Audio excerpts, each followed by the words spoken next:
La joie est mienne de savoir que vous êtes tellement nombreux devant vos postes récepteurs ou téléviseurs pour suivre ces nouveaux journaux sur DRC Info Télévision. Tout de suite, les titres.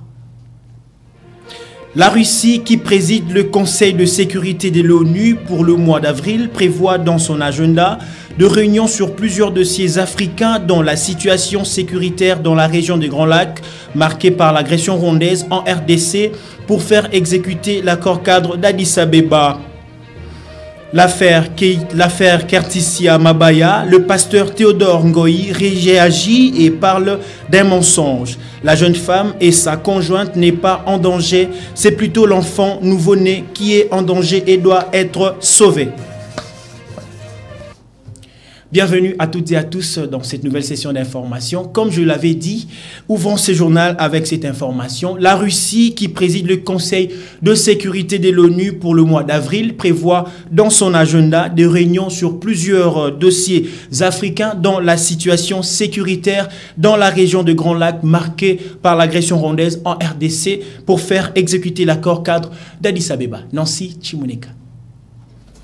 La Russie, qui a réaffirmé sa détermination à œuvrer pour la paix et la stabilité dans cette partie de l'Afrique, a programmé ses dossiers dans l'agenda du Conseil de sécurité en avril.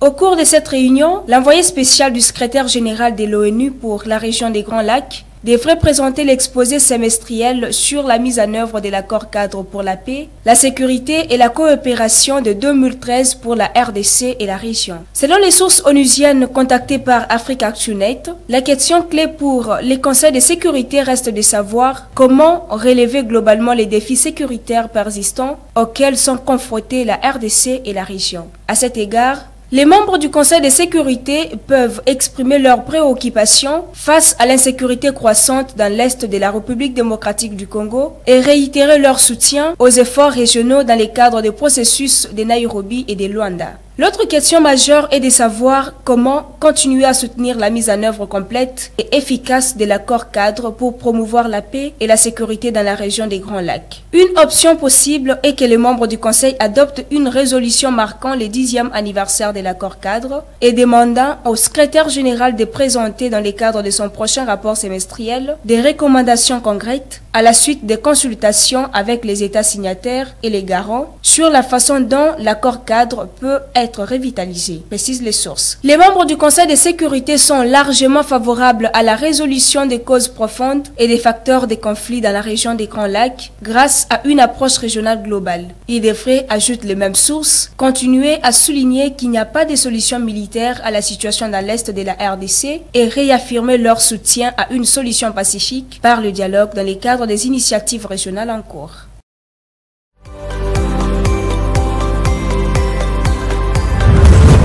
L'invité du journal.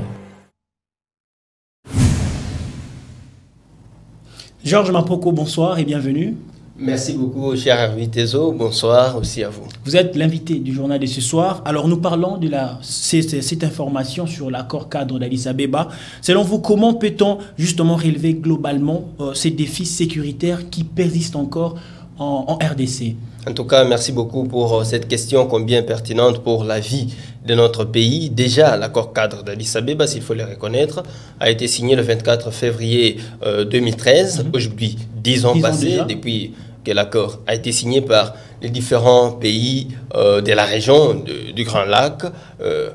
Vous savez le Rwanda, vous avez l'Ouganda, vous avez la Tanzanie, vous avez tous les pays presque de la région des Grands Lacs qui ont signé. Mais aujourd'hui, qu'est-ce qu'il y a la question qu'on se pose, que faut-il faire pour que chaque pays respecte ses engagements? L'impression qu'on a est qu'aucun de ces pays voisins ne respecte comme il se doit ses engagements, sinon la guerre continue d'être perpétrée du côté de l'Est. Nous espérons qu'avec la prise de la présidence du Conseil de sécurité, notamment pour ce mois d'avril par la Russie, qui consacre dans son agenda l'examen ou les problèmes sécuritaires dans cette région, on espère que l'on peut essayer de ramener tout le monde sur le mettre devant ses responsabilités pour que finalement soient respectées les engagements pris pour chacun dans cet accord. Est-ce que c'est le fait de respecter cet accord on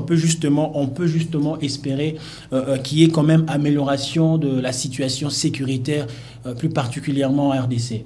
Effectivement, parce que quand vous fouinez cet accord, vous vous rendrez compte qu'il est mentionné clairement là-dedans qu'on ne peut pas soutenir un groupe armé, notamment en RDC. Donc les pays signataires de cet accord ont pris l'engagement de ne pas soutenir un groupe armé qui œuvre dans l'est de la RDC. Mais quand on vérifie sur le terrain, ce n'est pas le cas. Ce qui fait qu'on a aujourd'hui le M23 qui est soutenu, c'est prouvé même par les rapports des experts des Nations Unies, que le M23 est soutenu par le Rwanda. Or, quand vous vérifiez parmi les signataires de l'accord cadre d'Addis Abeba, qu'on appelle l'accord de paix et de sécurité dans la région du Grand Lac, vous verrez, il est bien mentionné la signature de M. Paul Kagame, qui aujourd'hui s'avère être toujours le président de la République du Rwanda, et c'est le Rwanda qui agresse la RDC. On espère que cette fois-là, la Russie peut peser.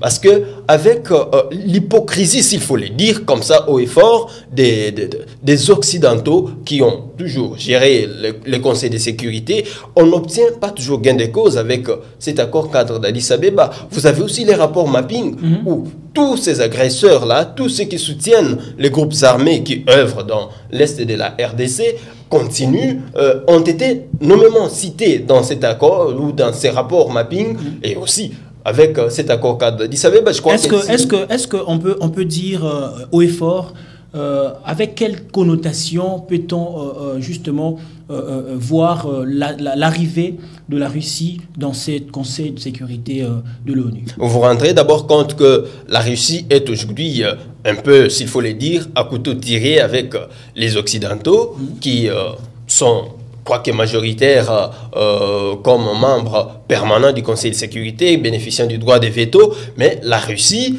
est ou peut influencer sur des questions des pays tels que la RDC qui se voit, à mon humble avis, abandonnée par ces Occidentaux-là qui jouent à l'hypocrisie, je le répète, et la Russie peut paraître comme un partenaire sérieux pour aider, n'est-ce pas, la RDC à retrouver la paix de ces côtés-là, au vu de sa position stratégique, parce que vous n'oubliez pas que la Russie, c'est aussi une puissance qui essaye de mettre à mal les Occidentaux, les États-Unis, la France et l'Angleterre, parfois, quand il s'agit de la Russie, en bloc avec la Chine. Je crois que ça peut beaucoup peser pour les intérêts de la RDC qui se voit abandonnée par ces Occidentaux-là. Monsieur Georges Mapoko, merci. Je rappelle que vous êtes journaliste maison et aussi analyste politique. Merci beaucoup, Herbie Tezo. Voilà. Continuons ce journal, messieurs, dames, avec cette information de l'IGF. L'inspection générale des finances est donc disposée à accompagner le ministère de l'économie nationale dans le contrôle de prix vendus en RDC. Ceci ressort du tête-à-tête entre le vice-premier ministre de l'économie nationale Vital Kamerhe et Jules Alenguete lundi dernier. Sur ces, Fred Nyangwila, expert en économie, tente justement d'évaluer cette démarche au téléphone de Nancy Chimuneka. Le ministre Kamerhe a fait appel à l'IGF parce que son objectif, c'est d'arriver à avoir la même mise sur le prix. Alors, l'un des rôles du ministère de l'économie, c'est arriver à faire l'encadrement des activités économiques. Alors, l'IGF, dans son rôle d'inspection économique et financière, on l'appelle pour donner son expertise et conseil afin que cet objectif soit atteint. Mais exactement, ça peut avoir des résultats satisfaisants, à condition que cela se fasse en synergie avec des agents économiques. Actuellement, sur le marché congolais, il y a ce qu'on appelle l'oligopole. C'est-à-dire, pour certains produits, il y a peu d'offres qui sont interdépendants entre eux et qui peuvent, un de ces jours, se réveiller et fixer les prix pour objectif maximiser leur profit. Et si le ministre, avec l'expertise de l'IGF, veut atteindre cet objectif pour avoir la même mise sur le prix, en tout cas, ça doit se faire en synergie avec les agents économiques et non les imposer. Alors, booster l'économie, ça sera tôt pour le dire, parce que ce n'est qu'un seul aspect, ce n'est qu'un aspect que le ministre veut aborder, donc maîtriser l'inflation. Mais c'est déjà un point d'avance dans ce qui est de booster l'économie, parce que qui parle de booster l'économie voit beaucoup de facteurs qui sont interdépendants ou qui sont liés entre eux. En tout cas, la seule façon de faire arranger les choses, la seule façon de faire évoluer les choses pour l'économie congolaise, c'est sa structuration. En tout cas, l'économie congolaise est tellement complexe qu'il n'y a pas une mesure telle que si elle est appliquée, elle peut avoir des externalités ou des effets positifs sur des autres facteurs. Rétablir l'autorité de l'État en République démocratique du Congo, tel est l'objectif principal poursuivi par le projet de loi Mouyaya, fixant les modalités de l'exercice de la liberté d'expression, liberté d'information et d'émission, adopté hier mardi à l'Assemblée nationale. Mais comment les professionnels des médias ont-ils perçu justement cette information? Ils sont au micro d'Enancé Chimuneka et de Dieudonné Mouzika. On dit un grand merci à l'actuel ministre de la Communication et porte-parole du gouvernement de la RDC pour avoir fait cet effort-là pour aller faire adopter et ratifier cette disposition. En fait, c'est une loi qui va permettre à ce que aujourd'hui les entreprises de presse en RDC soient catégorisées et que le public aussi puisse retrouver son droit à l'information. Voilà, qui est aussi des sanctions quant au dérapage des uns et des autres. Donc cette loi aussi va permettre à ce que le pouvoir public puisse avoir un œil sur la presse en ligne. Voilà, donc garantir l'expression, la liberté d'expression, garantir la liberté des presses. La loi ancienne ne tenait pas en compte des médias en ligne. Il n'y avait pas de médias en ligne qui aujourd'hui, qu'il faut compter avec ça aujourd'hui, comme les canaux de diffusion des informations. Les radios communautaires n'étaient pas aussi inclus dans l'ancienne loi de 1996, mais avec la nouvelle loi, on inclut ces deux entités, il faut le dire, au niveau de la presse en RDC. C'est quand même une très bonne chose. Une très bonne chose. Nous espérons que comme la bataille est gagnée, et la guerre sera aussi gagnée parce que la loi doit suivre son parcours normal. Il faut passer par le Sénat. Si la loi est adoptée dans des termes non identiques, il faut aller à la commission paritaire et puis jusqu'à ce que la loi soit promulguée. Donc c'est une impression de joie de moi, en tant que journaliste, de voir finalement que nous aurons une loi qui fixe les modalités d'exercice de la liberté de la presse en RDC, qui répond ou qui est actualisée surtout aux réalités actuelles. Un sentiment d'abord de satisfaction, aussi longtemps que les médias ont été un domaine plutôt négligé, mais sinon avec un slogan qui dit « la presse quatrième pouvoir ».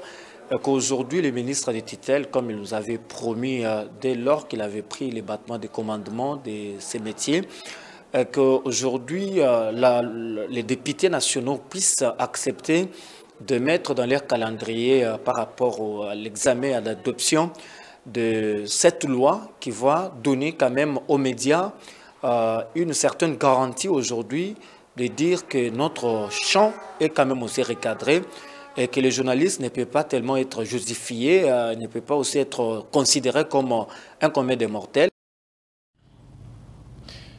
Le chômage en RDC continue de battre son plein et l'entrepreneuriat reste le seul issue pour l'autonomisation de jeunes. Mais l'accès au crédit bancaire reste un véritable casse-tête justement pour les jeunes entrepreneurs qui sont surtout dans la phase embryonnaire dans différents secteurs. Mais comment faire face à ces problématiques qui justement laissent parfois les jeunes entrepreneurs sans mots et ils n'ont pas assez d'importance pour apporter quelque chose d'important dans la population et surtout dans l'aspect entrepreneurial. Nous allons en parler justement après l'invité du journal.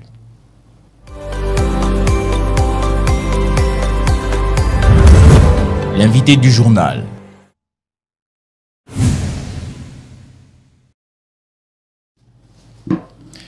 Il est avec nous, il s'agit de M. Eugène Kandolo. Bonsoir et bienvenue. Bonsoir, merci.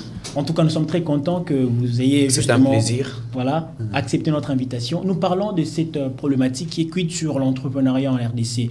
Et d'une manière générale ou bref, c'est quoi l'entrepreneuriat? Bon, mais l'entrepreneuriat, c'est l'action de créer une valeur ajoutée et d'en avoir de bénéfices. Ça dépendra de quel type de valeur ajoutée vous apportez. Est-ce un service? Est-ce un produit? Est-ce que c'est une compétence que vous apportez là où ça en manque?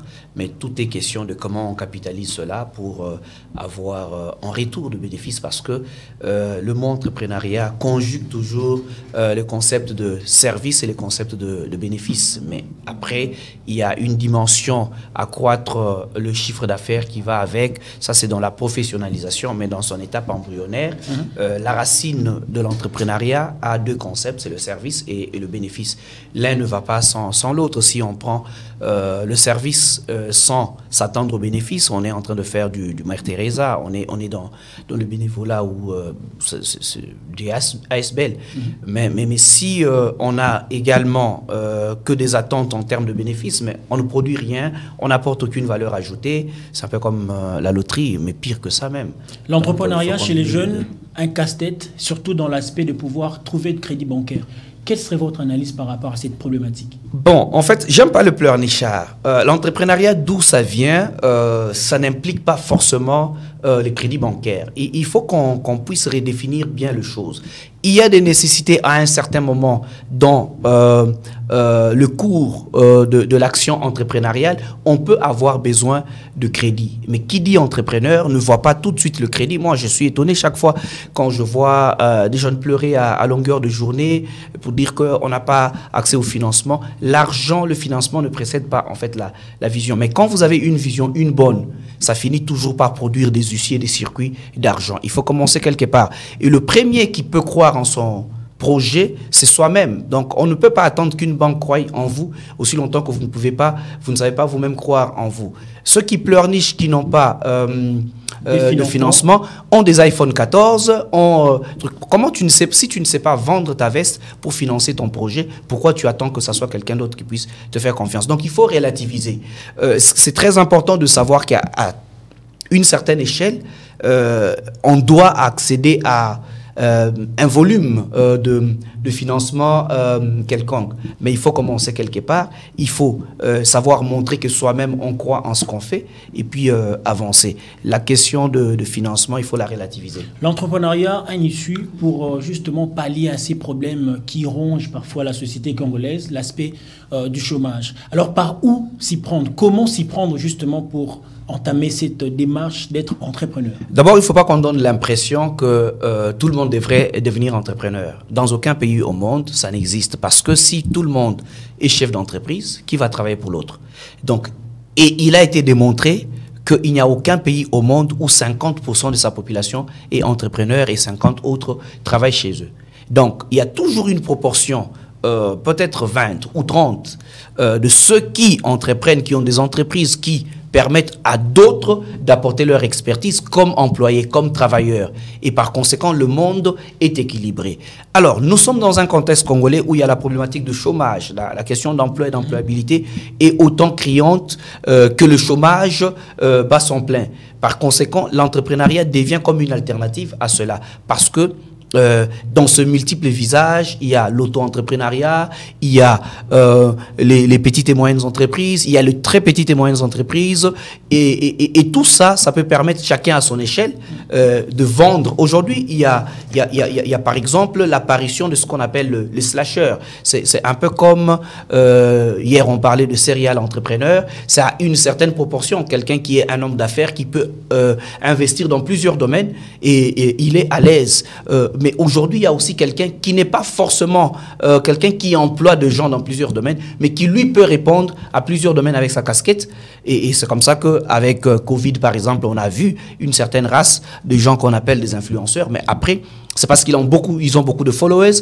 Ils peuvent apporter un message ou ils peuvent amener, par exemple, une publicité d'un produit. Donc, il y a une combinaison complémentaire qui fait que des métiers que je vais dire subordonnés ou de métiers dominos naissent d'un certain statut. Et par conséquent, on ne peut pas de manière stricte dire c'est comme ça qu'on doit entreprendre et ce n'est pas comme ça qu'on doit entreprendre. Parce que chacun doit sentir ce monde. Hier, les gens étaient très contents de faire une carrière de 40 ans dans un même domaine. Moi, par exemple, ça ne me chante pas. Donc, je ne me vois pas rester à un même endroit dans une entreprise ou bien dans un domaine plus de 3 ans. Parce que je vais explorer d'autres mondes. Et par conséquent, on ne peut pas cloîtrer les gens, les mettre dans une sorte de carcan, dire qu'on n'entreprend comme ça. J'ai eu la chance, je voulais terminer par là. Justement, oui. J'ai eu la chance de travailler en son temps avec le Fonds national de microfinance dans l'accompagnement des jeunes, dans la création de leurs entreprises. J'aimais un certain nombre de choses qui s'est passé là, mais il y avait d'autres choses qui paraissaient faibles parce que j'étais en train de parler de la liberté de l'entrepreneur. Par exemple, on ne finançait que dans le domaine de l'agriculture, dans le domaine d'élevage, dans la pisciculture. Et du coup, les champs étaient assez limités. Si bien que l'entrepreneur peut avoir une passion pour autre chose, mais on l'oriente. Et parce qu'il a juste besoin de financement, il va accepter de se reconvertir. Du coup, ça devient de l'entrepreneuriat robotique, un peu comme du genre les concours que l'on fait. On entend que non, il y a un concours, on fait au Nigeria, on oblige aux jeunes d'être par exemple, dans les numériques. D'être dans la technologie. Et du coup, on exclut tous les autres métiers. C'est un monde très robotique. L'entrepreneuriat, c'est aussi la liberté d'explorer ce que l'on sent, ce dont on a compassion. Parce que tu ne peux pas entreprendre si tu n'aimes pas et si tu ne connais pas. Il y a toujours deux questions. Est-ce que tu aimes ce que tu veux faire? Est-ce que tu sais? Quand tu aimes et que tu ne sais pas, tu peux apprendre. Mais quand tu sais que tu n'aimes pas, tu passes à côté. Donc quel est le message que Eugène Kandolo vient d'apporter ce soir à tous nos téléspectateurs? Non, mais je n'ai pas la prétention d'être un évangéliste qui vient apporter une bonne nouvelle tout craché venu du ciel en termes d'entrepreneuriat. Ce que je peux dire, c'est que chaque personne devrait, chaque jeune Congolais en particulier, devrait apprendre à rêver. C'est très très important. Je fais un clin d'œil à mon ami Christian Bossembe qui dit qu'il n'y a pas de taxe sur les rêves. C'est super important de rêver et de rêver de rêver plus grand, quel que soit l'environnement où vous êtes. Mais la bonne nouvelle, c'est que le Congo est une terre fertile où on peut s'aimer ses rêves et les voir se réaliser. Et par conséquent, nous encourageons les gens à rêver. Mais entre le rêve et la réalisation, il y a un parcours. Ce parcours est souvent fait de ronces et des épines. Mais il faut serrer sa ceinture parce que c'est ce qui est très important. Le rêve est un fardeau, mais croire en son étoile est un don, un pouvoir. Et par rapport à ça, chaque personne doit vivre selon ce qu'il sent, ce qu'il entend. Voilà. Merci beaucoup, Eugène Kandolo. C'est moi qui vous remercie et j'espère bien qu'on en parlera en long et large. Nous avons un événement le 20 mai, Valeur ajoutée 3e édition, et c'est une plateforme très importante où effectivement les fers s'aiguisent parce que c'est un endroit de réseautage, mais aussi un endroit qui challenge les gens, notamment en termes entrepreneuriaux et la culture de l'excellence. Je crois qu'on peut se donner rendez-vous et davantage les gens seront édifiés. En tout cas, félicitations à vous pour cette 3e édition. Merci beaucoup. Je rappelle que vous étiez notre invité pour ce soir. Merci. Poursuivons encore une fois de plus ce journal, chers téléspectateurs. Parlons affaire Kertissia Mabaya. Le pasteur Théodore Ngoyi réagit et parle d'un mensonge. La jeune femme et sa conjointe n'est pas justement en danger, mais plutôt c'est l'enfant né qui est en danger, les nouveau-nés, et doit rester pour avoir de l'assistance. Récit avec Jacques Kalonji. On parle déjà de scandale et même d'un conflit entre le pasteur Théodore Ngoyi et son épouse Kertissia Mabaya. Tout part de cette courte vidéo où cette jeune femme de 26 ans accuse maître Théodore Ngoyi de menaces de mort et vouloir lui arracher son enfant qui est né le 27 mars 2023. La jeune femme en larmes sur la vidéo demande de l'aide auprès des autorités de la RDC pour la sécurité de son bébé. Balakinga na mois d'avril na 2022 na komi na zemi na boti mwana pasteur Théodore Ngoyi azo proposer ngai que na apesa nga mbongo pour azwa mwana na nga o na boti na césarienne na 4 jours ya pamba. Alors na moni ke vi na ngai na danger. Na sengi na bino bo edenga population. Na sengi na papa Félix Tshisekedi o edenga. Na sengi na maman Denise o edenga. Pona zokoka te. Pasteur Théodore Ngoyi aloba zotsamba mona énergie. Abotola nga mwana na 4 jours. Na césarienne.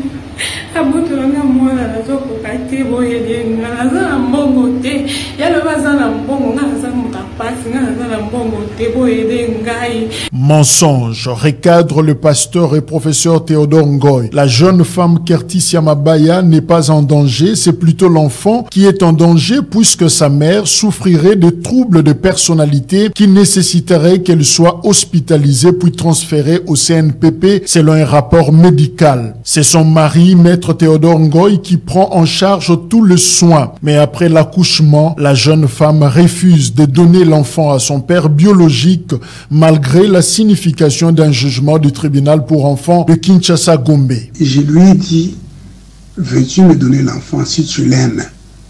Parce que d'une part, tu peux à tout moment refaire tes crises. D'autre part, tu n'as pas les conditions pour que l'enfant vive.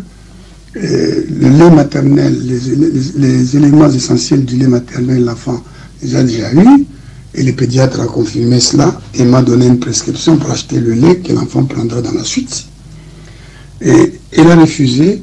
Mais on est venu lui signifier le jugement du tribunal de paix, du tribunal pour l'enfant de Kinshasa-Gombe. Et l'assistance sociale lui a demandé de lui remettre l'enfant pour qu'il me le remette. Elle a refusé.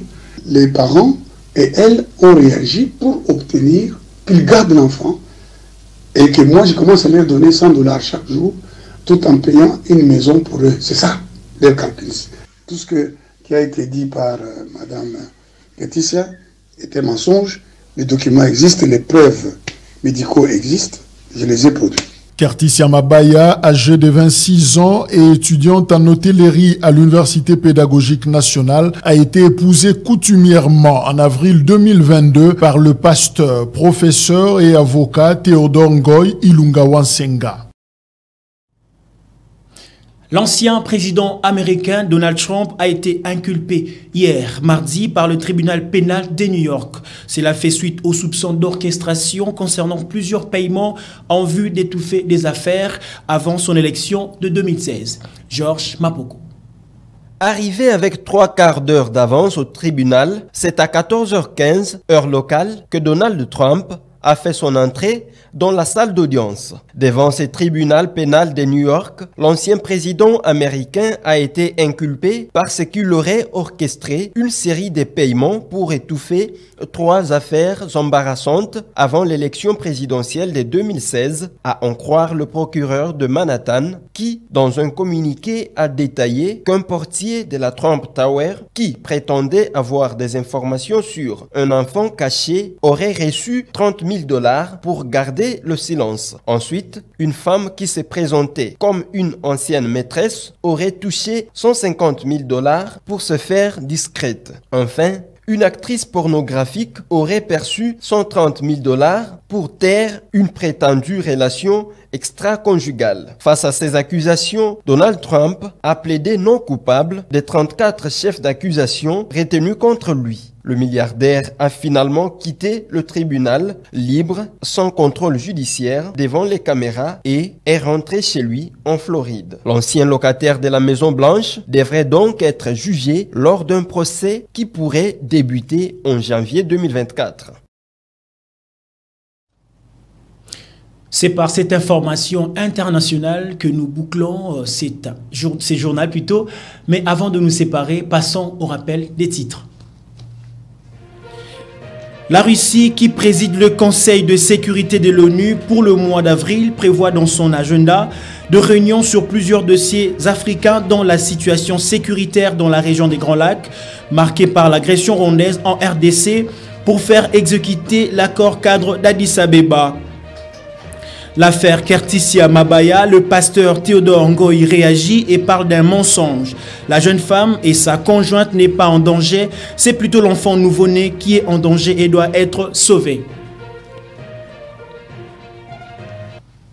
Merci de nous avoir suivis et surtout activez la cloche des notifications pour ne rien rater de nos programmes. Quant à moi, je vous dis merci et bonne soirée chez vous.